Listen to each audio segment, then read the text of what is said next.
ชีวิตนี้เป็นที่ฮักดังนั้นทุกคนจึงกระเสือกกระสน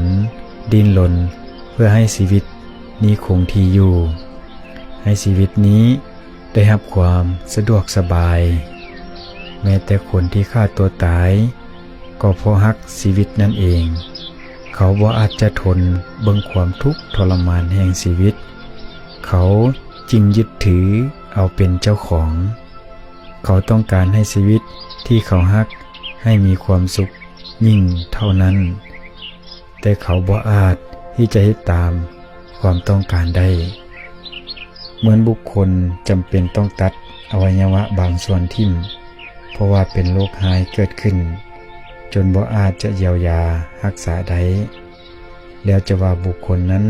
ผู้บ่ฮักอวัยวะจังซั่นเป็นดังนั้นหรือ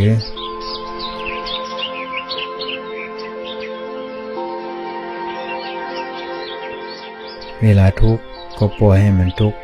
ไปตามเวลาสุขสบายสนุกสนาน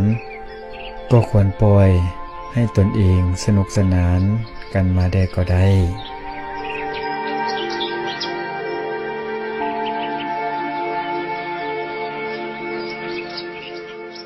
ถ้าฝนตกทุกๆมื้อ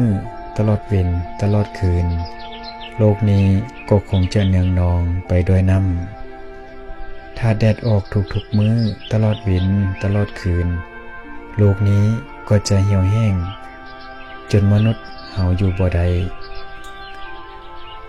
นี่พอฝนตกแดดออกเฮาจริงได้อยู่อย่างทุกมื้อนี้อีกอย่างหนึ่งเมื่ออากาศร้อนเอาจัดแสดงว่าอีกบ่ดนฝนก็จะตกเมื่อฝนตกหาใหญ่แล้วอากาศก็จะปลอดโปร่งแจ่มใสเย็นสดชื่นชีวิตเปรียบเดียวดังนั้นเช่นกัน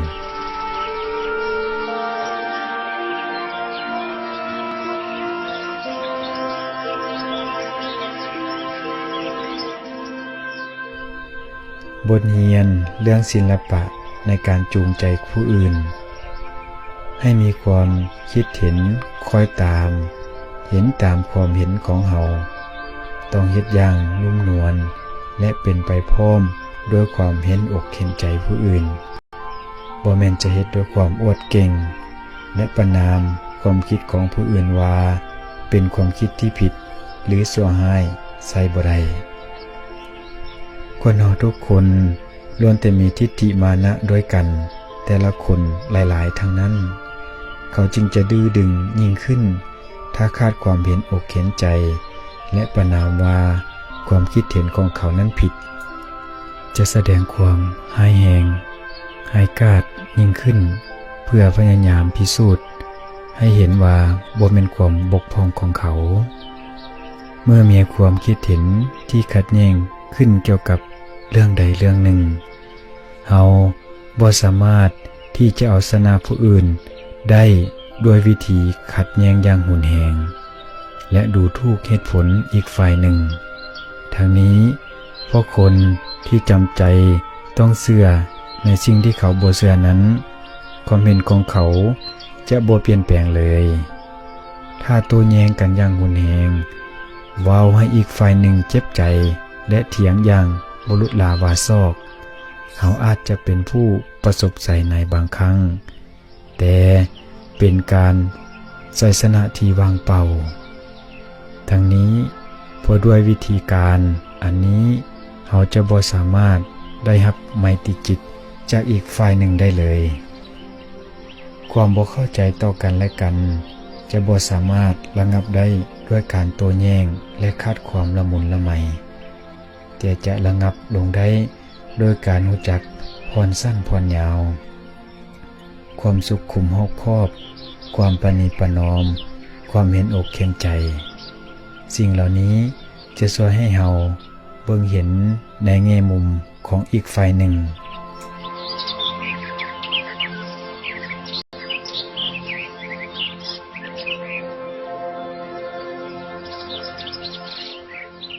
การกระทำและความเห็นของมนุษย์เฮาอาจจะผิดได้เสมอในการกระทำและการตัดสินใจ100เทื่อถ้าสามารถถึกถึง55เทื่อก็นับว่าเป็นการดีแม้เฮาเองยังบ่สามารถเฮ็ดหยังให้ถึกทั้งหมดได้เลยแล้วเป็นหยังหนอเฮาจะเฝ้าตัดสินความคิดเห็นและสติปัญญาของผู้อื่นว่าผิดและบ่เหมาะสมไปหมดเสียการประณามอย่างรุนแรงว่าผู้อื่นผิดนั้นเป็นการทำลายความภาคภูมิใจของเขาและความเคารพในตนเองของเขาผลก็คือเฮ็ดให้ผู้นั้นต้องการตอบโต้และขัดขืนวิชาจิตวิทยาได้ให้แง่คิดแก่พวกเราไว้ว่าสำหรับมนุษย์เท่านั้นจะต้องสอนเขาเหมือนดังบ่ได้สอนนั่นคือสอนเขายังมีสั้นเสริงในสิ่งที่เขาบ่ฮู้จงสอนแก่เขาเปรียบเสมือนว่าเขาได้ลืมไป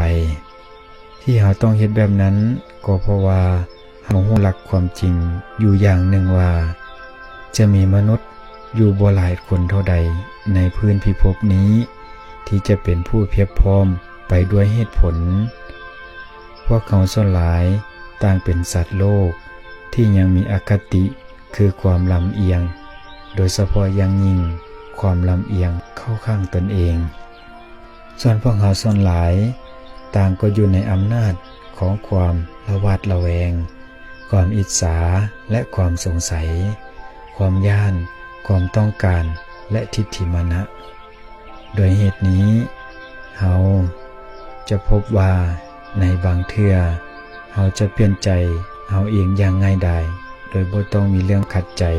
หรือเกิดความสะเทือนใจอย่างรุนแรงใดๆแต่ถ้ามีไผมาบอกว่าเฮาเป็นคนผิดเฮาจะรู้สึกเคืองใจในคำของเขาเหล่านั้นและจิตใจของเฮาจะเกิดอาการแข็งกระด้างขึ้นมาเฮาต่างเป็นคนบ่ค่อยเอาใจใส่ในเรื่องนี้เลยความเชื่อของเฮาอยู่ในลักษณะอย่างใดถ้าว่ามีผู้ใดมาข่มเหงน้ำใจเฮาจะเกิดความเชื่อในสิ่งนั้นสิ่งที่เฮาเชื่ออยู่แล้วยิ่งขึ้นไปเฮาบ่ได้ห่วงแหนความคิดเห็นของเฮาเท่าใดดอกแต่เฮาห่วงแหนความนับถือตนเองโดยจะบ่ยอมให้ถูกข่มขู่ต่างหากความสุภาพอ่อนโยนและไมตรีจิตจะต้องมีอำนาจหลายกว่าความโหดร้ายรุนแรงและการใช้กำลังบังคับเสมอความเป็นจริงที่ว่าถ้าบุคคลใดมีจิตใจคับแค้นอยู่ด้วยความคุ้นแค้นและโกรธเคืองเราจะบ่สามารถจูงใจให้เขาคอยตามความคิดเห็นของเราได้ถึงจะใช้หลักตรรกศาสตร์ที่มีอยู่ทั้งหมดในโลก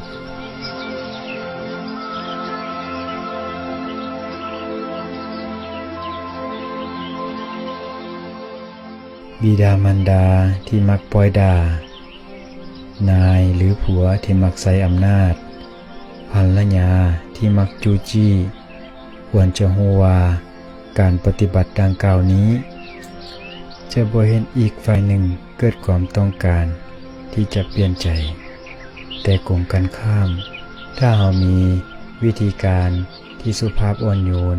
เป็นกันเองยิ่งอ่อนโยนและยิ่งเป็นกันเองหลายเท่าใดก็จะยิ่งดีขึ้นเท่านั้นมนุษย์เฮาตามปกติบ่มักให้ผู้ใดมาสอนและบ่มักให้ผู้ใดมาบอกว่าตนเองเป็นคนผิดเพราะฉะนั้นทางที่ดีที่สุดในการสอนมนุษย์ก็คือสอนโดยบ่ให้เขารู้ว่าเฮาสอนและการสอนที่ดีที่สุดนั้นคือการเฮ็ดตัวอย่างให้เบิ่ง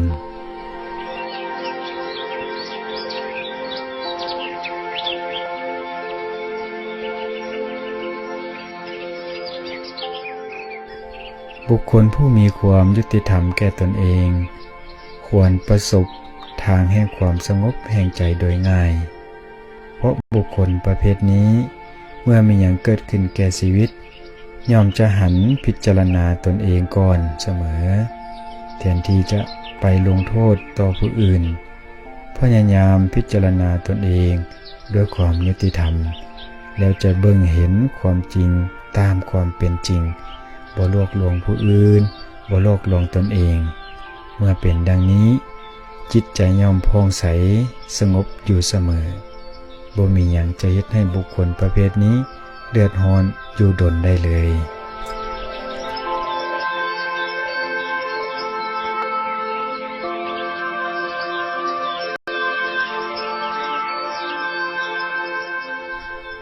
คนเราทุกคนเกิดมา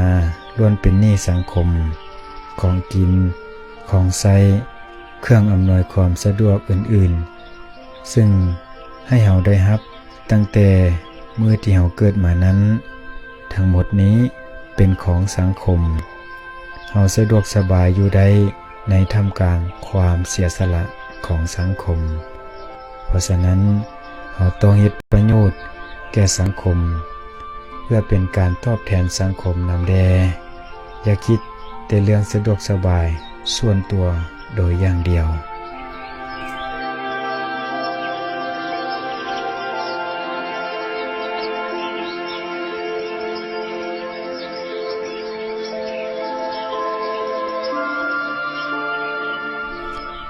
ความกลมเกลียวสามัคคีเป็นความผาสุกเป็นความร่มเย็นอย่างยิ่งเงื่อนใดมีความสามัคคีถึงจะลำบากยากจนแต่ก็ยังหาความผาสุกได้หลายกว่าเงื่อนที่ห้างมีร่ำรวยแต่แตกแยกแตกความสามัคคีกันเบิ่งกันบ่ได้อย่างสนิทซ้อมเล่าแดงซึ่งกันและกันความสามัคคีเป็นคุณธรรมที่ประเสริฐสำหรับหมู่คณะที่มีความกลมเกลียวเป็นน้ำหนึ่งใจเดียวกันนั้นจะทำลายอุปสรรคกีดขวางความก้าวหน้าได้อย่างดีและสามารถสู้สนบักบั่นไปสู่ความสำเร็จได้โดยง่ายพระพุทธองค์ทรงตรัสไว้ว่าความกลมเกลียวสามัคคีของหมู่คณะเป็นเครื่องรองรับความสำเร็จและนำมาซึ่งความสุขความเจริญมาให้มนุษย์ส่วนหลายอยู่ด้วยความหวังจะได้อย่างนั้นหวังจะเป็นอย่างนี้คนที่เป็นโรคพยาธิถึงท่านหมอจะบอกว่าพยาธินี้บ่มีโอกาสเศร้าในชีวิตนี้แต่คนที่เป็นพยาธิก็ยังหวังจะสวงเศร้าในมื้อใดมื้อหนึ่งแต่โรคพยาธิที่รบกวนอยู่ในทุกมื้อนี้คือโรคพยาธิของกิเลสจะมีไผจักคนฮู้บ่หนอที่มีความหวังว่าตนเองจะสวงเศร้าจากพยาธินี้ที่มันมีผลให้แหงยิ่งกว่าโรคสามัญแต่คนส่วนหลายเบิ่งคือมดอีหลายตายยากที่จะดิ้นหนเพื่อให้หลุดพ้นออกจากวงล้อมของกิเลสนั้นเมื่อเราจะเฮ็ดหยังอย่างใดอย่างหนึ่งก็จะมีอำนาจอยู่สองอย่างที่เกิดในตัวเราต่อสู้กันก่อนคืออำนาจฝ่ายต่ำและอำนาจฝ่ายสูงหรือทางจิตวิทยาเอิ้นว่าตัวนอกและตัวในทั้งสองนี้มักจะมีความเห็นขัดกันอยู่เสมอฝ่ายหนึ่งคิดเห็นว่าควรเฮ็ดอีกฝ่ายหนึ่งจะเห็นว่าบ่ควรเฮ็ดโดยเฉพาะเรื่องสำคัญอยู่แล้วนั้นทั้งสองฝ่ายจะขัดแย้งกันยิ่งก่อนที่จะบุคคลนั้นจะตกลงเฮ็ดอย่างใดอย่างหนึ่งลงไปถ้ายอมพ่ายแพ้ต่ออำนาจฝ่ายต่ำเขาก็จะเฮ็ดอย่างลงไปตามอำนาจแห่งกิเลสตัณหาถ้าเอาชนะฝ่ายต่ำได้ยอมอยู่ในความคุ้มครองแห่งอำนาจฝ่ายสูงก็จะเฮ็ดด้วยจิตใจที่สูงขณะที่รู้จักความรับผิดชอบชั่วดี